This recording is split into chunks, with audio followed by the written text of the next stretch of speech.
Film ini rilis tahun 2019 dan dibintangi oleh Willem Dafoe. Film ini diambil dari kisah nyata dan penuh dengan nilai kepahlawanan. Koloni anjing menempuh perjalanan lebih dari 400 km untuk mengambil obat difteri yang menyerang anak-anak di kota Nome, Alaska. Para anjing ini harus mendaki gunung bersalju, menembus badai, hingga menyeberangi lautan yang membeku. Demi nyawa anak-anak di kota Nome, Alaska.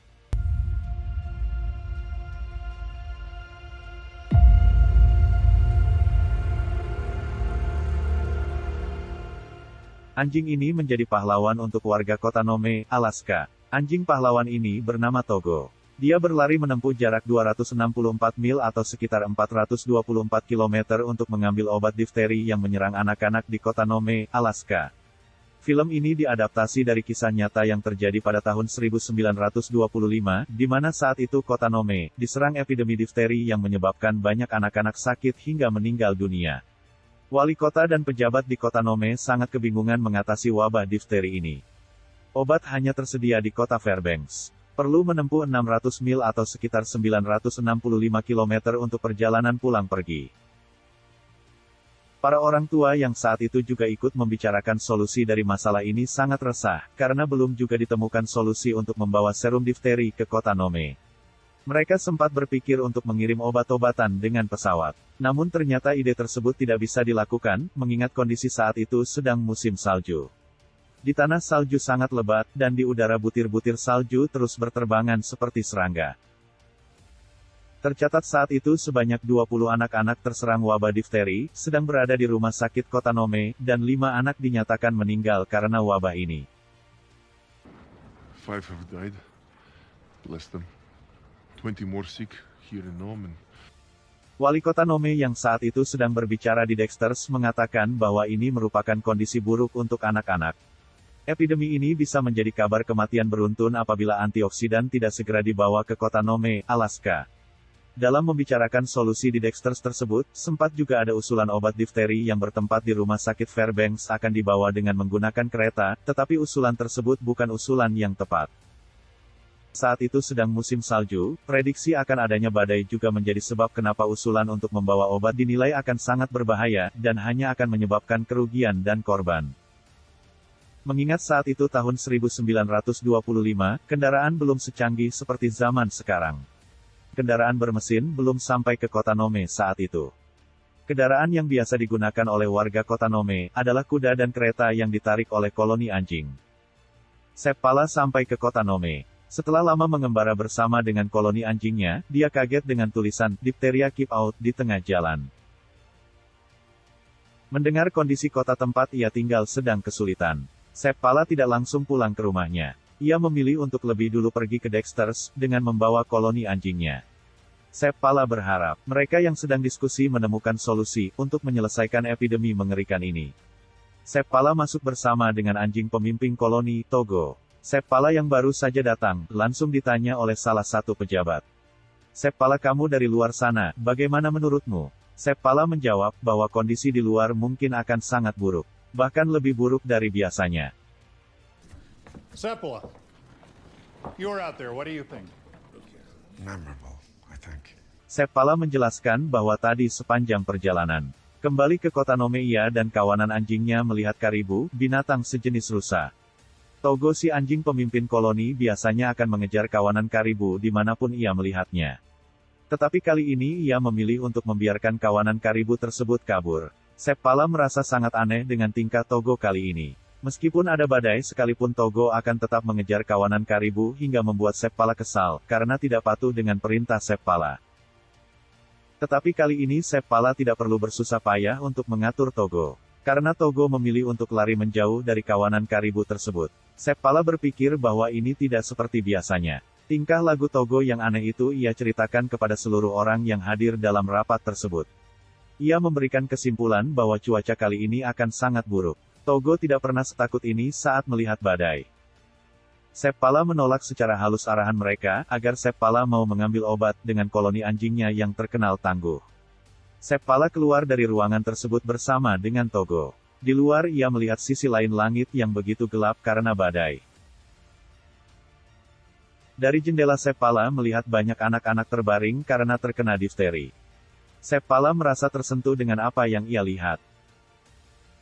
Di tempat tidur, istrinya mengungkapkan kekhawatirannya. Jika Seppala benar-benar akan pergi ke Fairbanks, Constance tahu bahwa badai yang akan menerjang Alaska kali ini lebih ganas dari badai-badai sebelumnya. Seppala adalah pelatih anjing penarik kereta terbaik di kota tersebut, dan Togo merupakan anjing yang paling tangguh di kota Nome. Meski suaminya adalah peseluncur anjing terbaik, Constance sangat berharap agar pejabat dan warga kota Nome memilih peseluncur anjing lain, selain Seppala. Togo merupakan anjing kesayangan di keluarga Seppala. Istrinya bukan hanya khawatir dengan Seppala, melainkan juga Togo. Usia Togo saat itu sudah 12 tahun dan itu merupakan usia yang cukup tua untuk anjing penarik kereta. Tidak lama kemudian setelah perdebatan terhenti, datang wali kota Nome menemui Seppala, dan mengatakan bahwa obat tidak bisa dikirim dengan kendaraan apapun dari Fairbanks. Anjing adalah satu-satunya jalan untuk mengambil obat tersebut. Mendengar pernyataan wali kota, Seppala tidak punya pilihan lain. Warga kota Nome percaya bahwa hanya Seppala dan Togo lah yang bisa melakukan perjalanan ini. Perjalanan sangat jauh, yakni 600 mil atau lebih dari 900 km. Hanya Togo yang mampu melakukan perjalanan sejauh itu. Warga kota Nome semuanya berdiri di depan pintu, untuk memberikan penghormatan kepada Seppala. Mata mereka penuh dengan harapan. Semoga Seppala dan Togo bisa kembali ke kota Nome dengan selamat dan membawa obat difteri. Cerita beralih tentang Togo si anjing pahlawan 12 tahun lalu, saat Togo masih kecil. Masa kecil Togo adalah anjing yang lemah, ia pernah sakit dan hampir mati. Togo juga dianggap sebagai anjing yang tidak cerdas dan bermental lemah. Dari semua anjing yang dimiliki oleh Seppala, Togo adalah anjing kecil yang paling sulit untuk diatur. Togo sering kali keluar kandang sendiri dengan menggali lubang. Bahkan Seppala pernah menguncinya di dalam rumah dan Togo kembali bisa keluar lewat lubang atas rumah tersebut. Seppala sangat jengkel dengan perilaku Togo yang sulit sekali untuk diatur. Seppala akhirnya memilih untuk memberikan Togo kepada salah satu temannya. Namun beberapa hari kemudian teman Seppala memilih untuk mengembalikan Togo. Tidak cukup sampai di situ, Togo bahkan pernah diberikan kepada orang lain yang jaraknya sangat jauh dari rumah Seppala. Di sana Togo berada dalam rumah dengan pengawasan yang ketat. Namun Togo tetap saja bisa kabur dengan melompat ke jendela rumah tersebut. Dalam pelariannya Togo bertemu dengan Seppala juga koloni anjingnya. Melihat Seppala Togo langsung turun, dan mengganggu koloni anjing penarik kereta yang membawa Seppala. Melihat tingkah Togo tersebut, Seppala terpikir untuk memberi Togo kesempatan untuk menarik kereta miliknya. Awalnya Togo ditempatkan di belakang, lalu di bagian lebih depan, lalu kemudian Seppala memberinya kesempatan untuk berada di posisi paling depan sebagai anjing pemimpin koloni. Seppala berbicara dengan istrinya dengan rasa bangga, bahwa Togo adalah anjing yang menakjubkan. You should have seen him. He outran every single one of them. He's magnificent, a future champion. Cerita kembali kepada Togo yang berusia 12 tahun, yang saat ini sedang menarik kereta Seppala untuk mengambil obat difteri menuju kota Fairbanks. Togo berada di barisan paling depan menjadi pemimpin para anjing. Perjalanan tidak mudah untuk Togo maupun Seppala. Di tengah perjalanan mereka melihat di depan terjadi badai yang besar. Namun Togo adalah anjing yang tangguh, dia tetap berlari menembus badai tersebut. Togo dan Seppala juga harus mendaki gunung tinggi, curam dan bersalju lebat. Perjalanan menuruni gunung lebih sulit daripada mendaki gunung. Bahkan Togo dan Seppala hampir saja terjatuh ke dalam jurang yang berada di sisi gunung.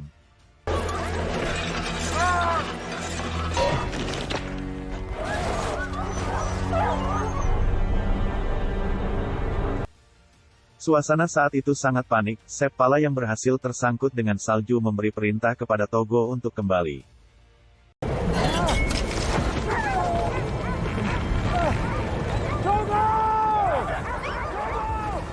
Dengan sangat hati-hati Togo menuntun pasukannya, pelan-pelan masing-masing barisan berhasil berbelok ke arah atas.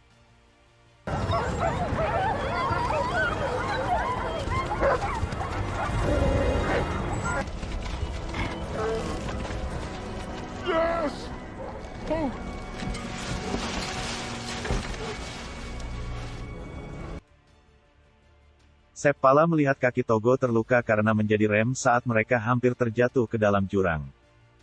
Seppala beristirahat di penginapan sampai esok hari. Di penginapan tersebut sulitnya perjalanan semakin terlihat. Seppala ternyata juga terluka di bagian dadanya dan Togo mendapat perawatan di penginapan tersebut. Sampai esok hari, salju turun cukup deras, sang pemilik penginapan mengingatkan bahwa cuaca di luar cukup ekstrim. Namun Seppala tidak punya pilihan lain, ia harus segera melanjutkan perjalanan agar obat segera sampai ke kota Nome. Agar perjalanan lebih singkat, Seppala memilih untuk melewati lautan yang membeku. Di tengah perjalanan menyeberangi lautan es, tiba-tiba saja es retak dan mengeluarkan suara menakutkan.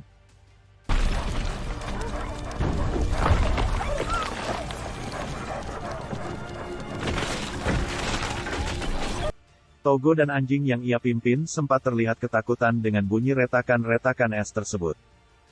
Namun Seppala kembali berteriak memberikan semangat dan memuji bahwa mereka adalah anjing-anjing yang tangguh. Yang akan menjadi cerita sejarah. The driver, Fritz and Sally, Molly, and Red and Togo. The great Togo in lead. We happy Phil. We band of champions. Perjalanan melintasi lautan membeku sampai di ujung, Togo dan Seppala bertemu dengan daratan berselimut salju tebal. Untuk mengobati perjalanan menegangkan tersebut, Seppala dan Togo beristirahat di penginapan selanjutnya. Saat menginap, pemilik penginapan mengungkapkan kekaguman kepada Togo. Orang tersebut menjelaskan, biasanya anjing akan terlihat ketakutan sesampainya di kota Saktulik. Most dogs, when they reach Aktulik, there's worry in their eyes. This one, never. Berita tentang Togo, yang menempuh perjalanan lebih dari 600 mil, terdengar melalui radio dan surat kabar hingga ke kota New York. Sementara Togo dan Seppala sedang berjalan menuju kota Fairbanks. Gubernur dan wali kota Nome, merencanakan mengirim tim untuk membantu Seppala. Nantinya tim tersebut akan secara estafet membawa obat ke kota Nome. Hal ini dilakukan, karena kondisi anak-anak yang terserang difteri semakin memburuk. Seppala terus melanjutkan perjalanan dan salju turun dengan lebat. Di atas keretanya wajah Seppala terlihat sangat pucat. Matanya terlihat setengah memejam, tanda bahwa ia sangat kelelahan. Beruntung, di tengah perjalanan ia bertemu dengan salah satu peseluncur anjing. Yang sudah membawa obat dari Fairbanks. Peseluncur anjing tersebut adalah salah satu tim estafet yang direncanakan oleh wali kota Nome. Seppala tidak lagi perlu melanjutkan perjalanan ke kota Fairbanks. Obat difteri kini sudah di tangannya. Bersama dengan pembawa obat tersebut mereka menginap bersama, sambil menghangatkan obat yang sudah membeku. Esok harinya Seppala melanjutkan perjalanan membawa obat tersebut ke kota Nome. Ia memilih jalan yang sama yakni melewati lautan yang membeku. Seppala sempat diam saat berada di tepian lautan membeku tersebut. Ia menyadari bahwa ada resiko besar jika ia melewati lautan membeku tersebut. Namun itu adalah jalan yang paling cepat dan bisa menghemat perjalanan hingga 1 hari. Kali ini ada ujian yang lebih berat. Es bukan hanya retak, tetapi juga pecah hingga membentuk bongkahan-bongkahan besar. Seppala sangat bingung dengan kondisi ini. Di depan matanya es benar-benar sudah menjadi bongkahan-bongkahan besar.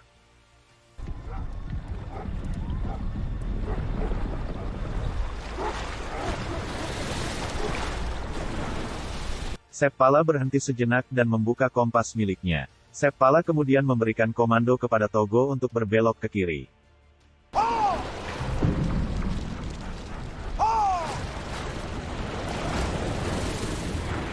Kondisi benar-benar menakutkan, angin yang besar membuat bongkahan-bongkahan es kadang terangkat dan hampir membuat Togo dan Seppala terjatuh ke dalam air.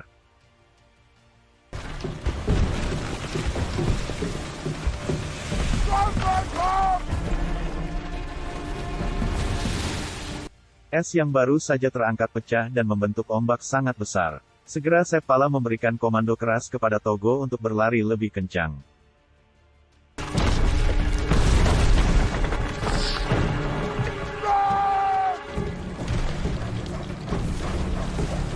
Kali ini Togo bukan hanya berlari dengan melawan waktu, tetapi Togo juga berkompetisi dengan retakan es yang seakan mengejarnya dan siap menjatuhkannya kapan saja.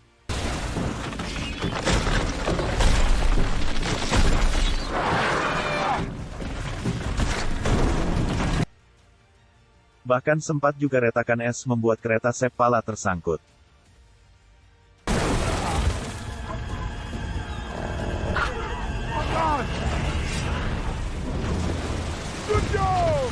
Daratan akhirnya terlihat, tetapi bongkahan es yang terakhir kali ia pijak, ternyata tidak menyatu dengan daratan.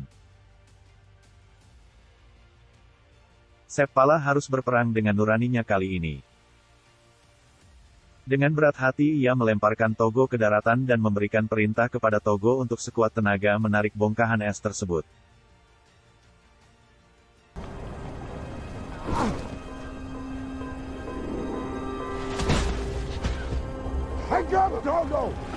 Dengan penuh tenaga, Togo menarik bongkahan es tersebut. Teman-teman anjingnya memberikan gonggongan semangat dan Seppala juga terus memberikan dukungan kepada Togo. Perlahan, Togo berhasil menarik bongkahan es besar tersebut mendekati tepian. Yes!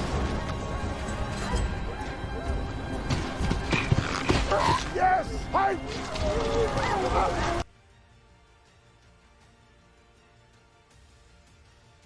Good boy, Togo. Good dog. Good dogs all! Mereka kemudian bermalam di penginapan, yang jaraknya tidak jauh dari lautan beku yang baru saja hampir mencelakainya.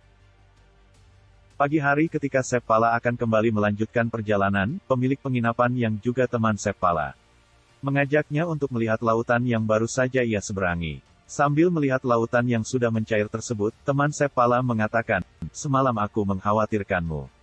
Tetapi aku tanyakan kepada diriku sendiri, kenapa aku harus takut dengan orang yang mencurangi kematian seperti ini? Why should Amatak worry about any man who cheats death like this?" Dalam perjalanan pulang, terjadi badai hingga membuat jalan tidak terlihat. Seppala menghentikan anjingnya. Seppala kemudian berjalan perlahan mendekati Togo, dan mengatakan bahwa ia tidak bisa melihat. Perjalanan selanjutnya ia menyerahkan sepenuhnya kepada Togo.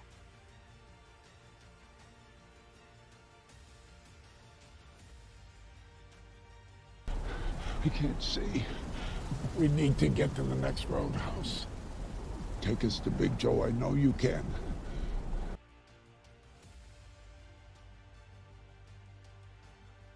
Saking lebatnya badai tersebut, bahkan Togo sendiri harus memimpin koloni dengan berjalan kaki. Sementara dalam kondisi badai yang cukup lama, tubuh Seppala melemah hingga ia tidak lagi sanggup berdiri di atas keretanya. Badai kali ini bukan hanya membuat tubuh Seppala tumbang. Seppala terbangun dari keretanya dan ia menyadari keretanya terhenti. Ia sangat kaget dan khawatir mendapati kenyataan ini. Ia berjalan mendekati Togo dan dengan suara lemah ia memanggil Togo. Togo?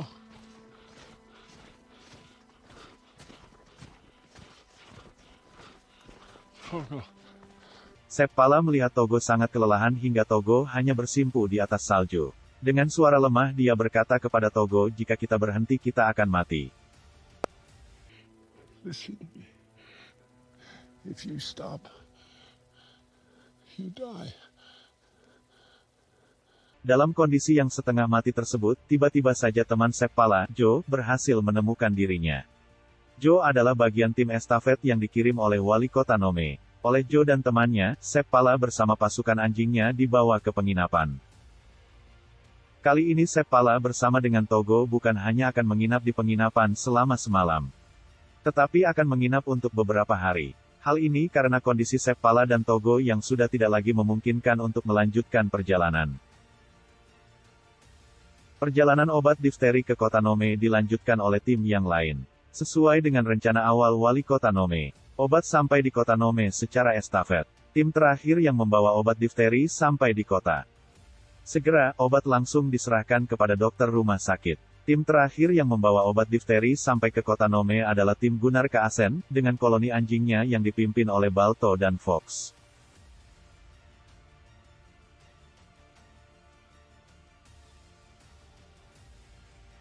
Fox! Fox? People think it's a real fox. The other one, what's its name? Balto! Semua berita saat itu hanya menyebut Gunnar Kaasen, Balto dan Fox. Banyak yang tidak tahu bahwa ada yang berjuang lebih keras dari mereka, yakni Seppala dan Togo.